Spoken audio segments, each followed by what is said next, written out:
today's presentation. This is the second webinar in the series we have designed for the legal sector. We ran the first one earlier this month where we discussed new and emerging cyber threats in the legal sector. If you missed that one and would like to get the recording, please do get in touch with us and we can give it to you. Our contact details will be at the end of this presentation. Today we'll be showing you what you should do in the next 12 months to minimise the risk of a cyber attack on your organisations and, more important, on your reputation. So let's get started. So just take you through the contents here. On the list of topics today, we'll start by explaining what is the cyber risk in general and specific to your industry. These first two items were also covered in the first webinar, and today we will only quickly go through the main points so we can set the scene for you. We will then be looking at the interesting correlation we've identified between IT outsourcing and the cyber risk to your organisation. We're then going to be looking at the risk management approach to cyber security. We will then see how we recommend applying the risk management approach to law firms and what you should do in the next 12 months. We will then conclude with a few points, and as I said, we'll have an open session with Q&A. So please do think of those questions throughout the call. You can do that by writing a question in the chat at any point during the presentation. You should see that at the bottom left of your screen. My colleague will organise those. We'll have those ready for us at the end of the presentation. So I'm now going to hand over to Razvan, who's going to take you through cyber risk in the legal sector. Over to you, Razvan. Good afternoon, everyone. I'm good to be here and talk to you about cybersecurity. As you all know, it's a very important topic nowadays, and yeah, I'm glad that more law firms are interested in this specific topic. Okay, so let's just go straight to it. Cyber risk. What are the threat actors? Essentially, there are about 5 key threats and sources for this. So you have the organized crime, you have hackers and people that just want to steal something from you to monetize it at a later date. You also have external governments. You have nation states that are looking for highly confidential data of organizations or individuals. You can also have terrorist organizations and hacktivists, and it's rather unfortunate to put these two in the same category because they arguably have different personalities, but really they have common goals, and that's disrupting your activity. Fifth, which is sometimes overlooked, is potentially an internal source that's disgruntled. So you have your classic employee that left the organization and is not satisfied with the way that happened. And there's an interesting quote that we had from Jonathan Evans, the Director General of MI5, and he said that the perpetrator could just as easily attack the law firm as well as the organization that it's actually trying to get the information from, to be able to get hold of that data. So it is really a direct approach or an indirect approach in the same time. Right, so now we're looking at how does the cyber risk, how is it relevant to your organization? What does it mean for you? So it was noted that at the World Economic Forum that cybersecurity was identified in the top 5 risks actually facing UK organizations, and there are 4 key threats for this. And this is financial loss. So there's 4 key reasons for you to be looking for cyber risk. The main reason is because you can suffer financial loss, and that's really loss of money by losing data and then losing customers. You can also suffer from business disruption. So people not always try to steal information from you, but they're also looking to just disrupt your business. And the third, and maybe the most important one, is reputational loss. And I'm just going to say this question out loud now to everybody. What is reputation on your priority list? How important will it be if you lose your reputation in front of your customers? Okay, so now let's look at the law sector and how does that relate with the cyber risk. PricewaterhouseCoopers actually reported that 45% of law firms were breached in 2014. And this percentage actually increased to a staggering 62% in 2015. So the cyber risk is very much real in the legal sector. Why is that the law firms are valuable targets? Well, it's simple really. Law firms are businesses, so they've moved money around, thus being a relevant target for hackers. Law firms are also professional services organizations, so they are known for their client base. These attract not just hackers, but also hacktivists. Law firms are also the heart of the business-to-business and business-to-consumer data supply chain. Hence, your data is likely to be more valuable than the average data. At this point, nation states actually become interested as well. If you look on the black market, data is actually like gold bars. So it's easily monetized. So that's actually looking from the external point of view, so from the perpetrator's point of view. Now let's look from within the sector. Why is that law firms are at greater risk than the average industry? Well, because of a few things really. Data is one of them. Historically, law firms have had tons of incredibly confidential data due to the nature of your business. However, in the last few years, you've had to move all that data into digital format just to remain sustainable as a business. Suddenly, personal and trade secrets are there to be stolen. That's a reality. That's a fact. Culture. Culture is also something which is very important within the legal sector. Integrity and reputation is a part of the brand. So a big part of the culture is built on trust. Trust among partners, trust among employees, and trust given by your customers. However, trust and security don't go well together. If you have ever met a security specialist, you will notice a slightly above average level of paranoia. And that's for a reason. I'm not referring here just to malicious breaches, just an angry employee taking your data, but even to a lack of awareness and care about the subject. And then if you look at information technology, IT, in the majority of cases, is not necessarily a strong discipline within a law firm. And that's normal. For example, we outsource our legal advice. We don't try to do that as a cybersecurity business, and it's normal for a law firm not to try to do IT security in-house if they're not for a certain size. So that automatically triggers a business decision to outsource a non-core business function, which is fair play. We also, like I said, we also outsource legal service. However, that raises some questions. So first of all, let's see what you might outsource. Well, you probably outsource your infrastructure, so all of your PCs, all of your laptops, and then you probably outsource your software, so all of those hardware run on software. All of that is probably provided by an outsourced provider. And then you also probably have a managed service. So you have an organization, an IT managed service providers, as we call them, who probably manage your hardware and manage your software. Again, fair play. Let's look at why and how is that connected to security. Well, we also looked at the difference between IT managed service and managed security, and we challenged our audience to think back if the following services is part of the current IT contracts. So I'm asking you now, and just think about these questions. Does your IT service include monthly and quarterly reporting of traffic going in and out of your IT network? Are you being told if anybody has tried to steal anything from your organization? Does your IT provider give you security planning services? Have they put a management plan in place to plan ahead and how to react to an attack? Does your IT provider run a 24/7, 360 days security operations center? Does your contract include a cyber attack response service? When we actually ask these questions in a live event, this is the point where we start see a few people shaking their heads. And then we continue to ask, did your IT provider give you forensic capabilities to find out why your accounts team received an email from the managing partner while the finance director was actually away? Are you provided with regular tests of your systems to stay in line with known vulnerabilities and trends? Does your IT provider advise on what processes and policies need to be put in place to support the technology that is supposed to protect you? Remember, technology is actually a third of the problem or a third of the solution. Does your IT provider give you training to raise the risk awareness of your support staff and partners alike? And so these are some of the key questions we ask our customers. And thinking about these questions, if you think some of the answers to these questions are no, then actually you are not getting cybersecurity services. And that is a problem if your expectation were so. Okay, so now on this slide really, this is a piece of work we've done for the last 12 months.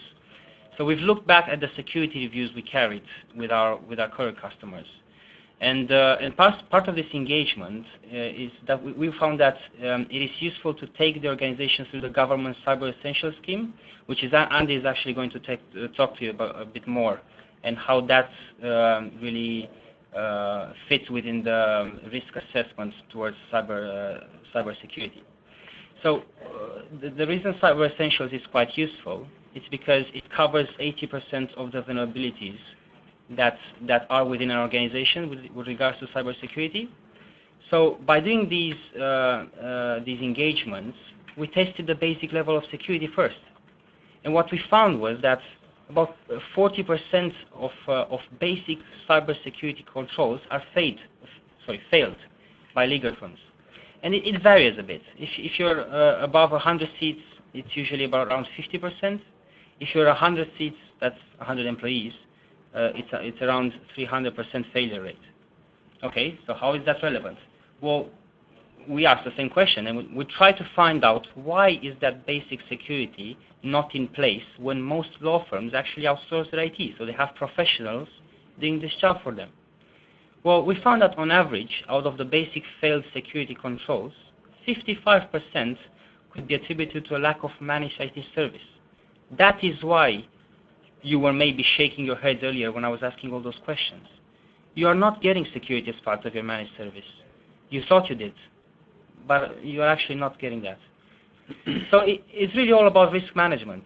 If you at least get the basics right, you'll be protecting against 80% of security vulnerabilities. We think this is a rather reasonable risk management to start with.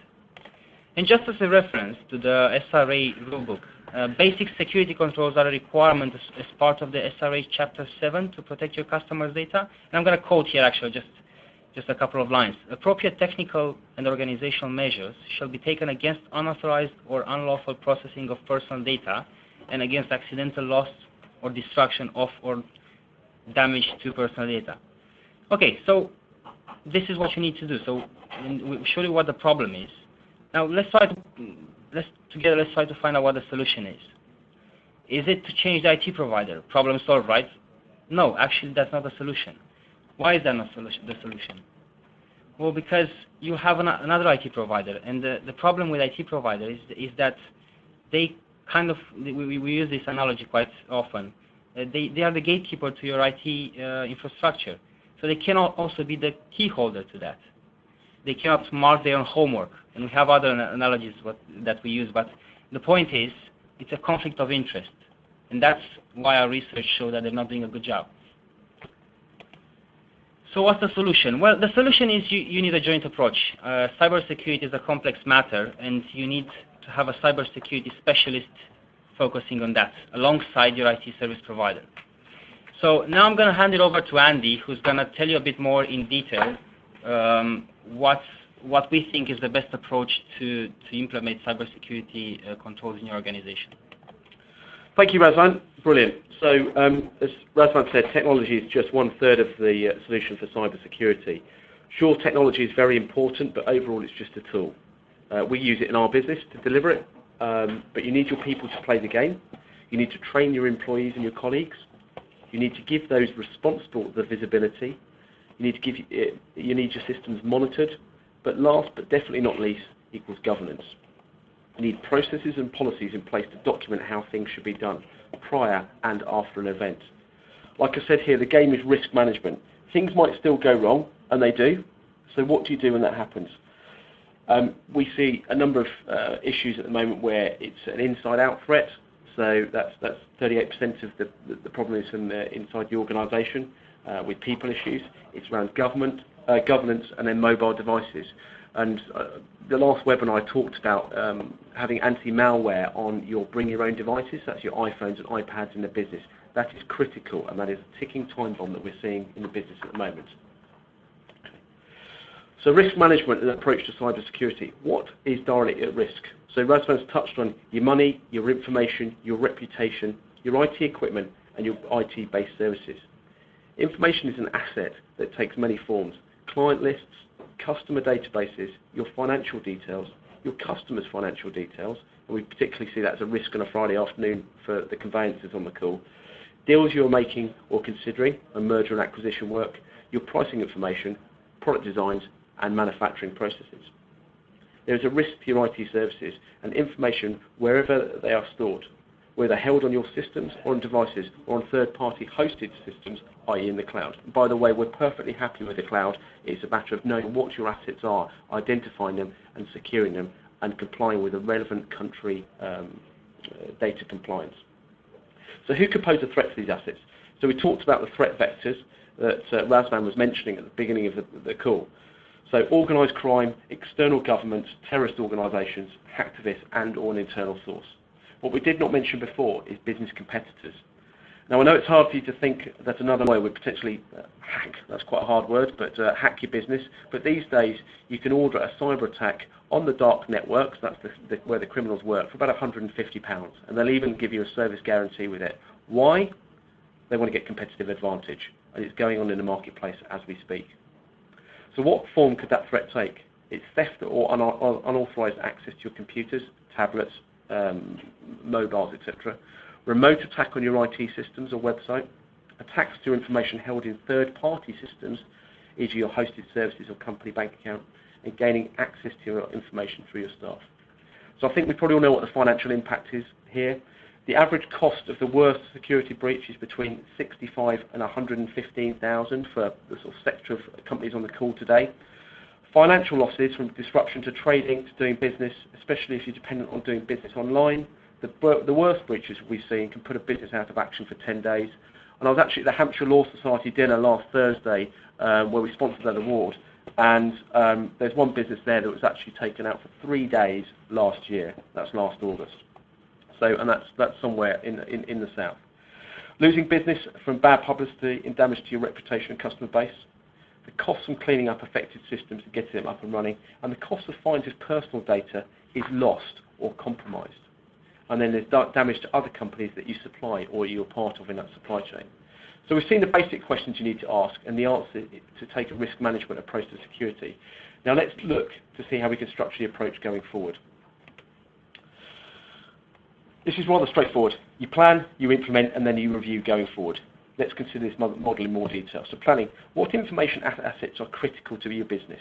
What kinds of risk could they be exposed to? What legal and compliance requirements is your business subject to? So that's the Lexel 6 accreditation, for example. How could you continue to do business if you were attacked? How could you manage these risks on an ongoing basis? Now, if we look at the implementation, have you got to put in place the right security controls to protect your equipment, information, IT system, and outsourced IT services? Do your colleagues know their responsibilities are? Do they know what good practice looks like? If you're attacked or something goes wrong, how will you deal with it and get back to business? Who would you turn to for help? So on the review side of things, are you reviewing and testing the effectiveness of your controls? So that's your disaster recovery plans and your business continuity plans. Are you monitoring and acting on the information you see from them? Do you know what the latest threats are? So just moving on to the next slide here. What should you do in the next 12 months? And I apologise here, it said get the badge. I think it said certification, but it's more than a badge. This is what we found is the most efficient approach to bringing cybersecurity to law firms and what we would advise you to do in the next 12 months. To start with, as we said in the previous slide, you need to plan. In order to plan, you need to know where you are at the moment and where you want to get to. So you need to set a baseline. We found that the most appropriate framework for doing this is actually the Government Cyber Essentials scheme, but that's not the be or end all of this. This is a framework created by the government based on academic research and backed by GCHQ and CSG that found that by getting the basic security right in your organisation eliminates 80% of the risk. So think of this like Pareto law. Doing the 20% of activities will produce 80% of the results. As a result of going through the framework is that you'll most probably be left with a gap analysis, i.e.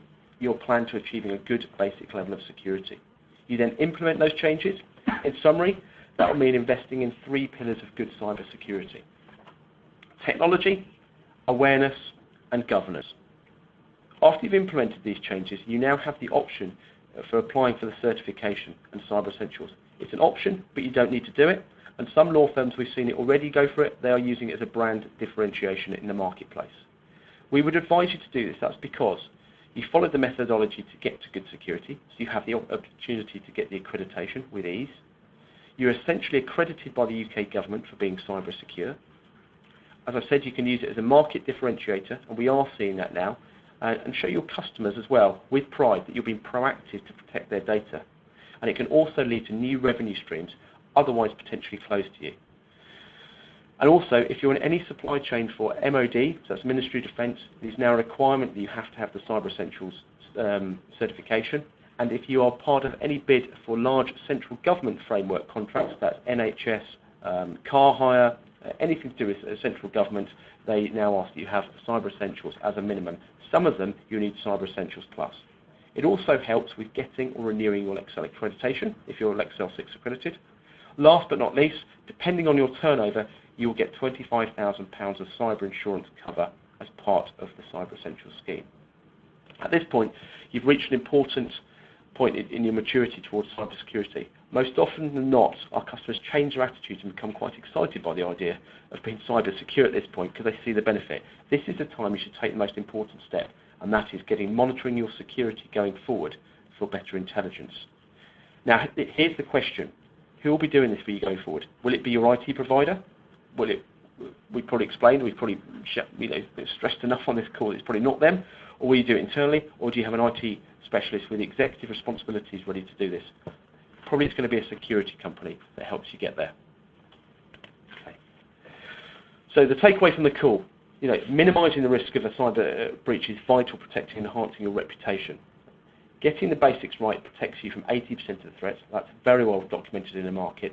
Managed security is best delivered by an expert in a security company. As Razvan said, we outsource our legal advice, we outsource our HR advice. We're not specialists in that area, and we don't want to be in that sector. So, our value proposition very quickly. Our mission is to bring you enterprise-level cyber security to your sector, minus the cost and complexity. Oh, goodness me, I can't speak. Complexity. Cost-efficient pricing model. We offer everything for a monthly fee, and we take care of the rest, so no hit in your cash flow. We're a 24/7/365 security partner, ready to intervene and minimise your potential financial and reputational losses. And we're proactive as well, so we tell you periodically if something's going on. And we give thought leadership to your equity partners and the tools to enable them to invest smartly in your organisation's security, and also potentially coach to see how you can use this intelligence to raise your profile in the market. So, very conscious of time here, taking the first step. So finally, we'd like to invite you to take a step towards improving your security. We have a few options available. They're on this slide here. Hopefully the technology will work. We currently offer a free cyber security assessment. The benefit of this is that you'll have a high-level report that will give you an agnostic report and will tell you if you're getting security as part of your IT managed services arrangement. You can book this by going on our website. There's a contact form to leave your details. Alternatively, my colleagues have set up the SMS service that you can send a message to, and we'll send you the relevant guides. If you'd like to read more about the best practice in the legal sector, we'll invite you to engage with us by email using this service. So if you believe you're ready to take action and invest in improving your security, we offer these monthly packs. They normally range between £299 and £499 a month, depending on your requirements, and upwards from there. So, very conscious of time. Thank you for joining. I'm now going to open this up to Q&A. So there are some questions coming through. Let's go to the questions if we may. Razvan? Okay. Okay, first one is, how will I know if I've suffered a breach? Very good question.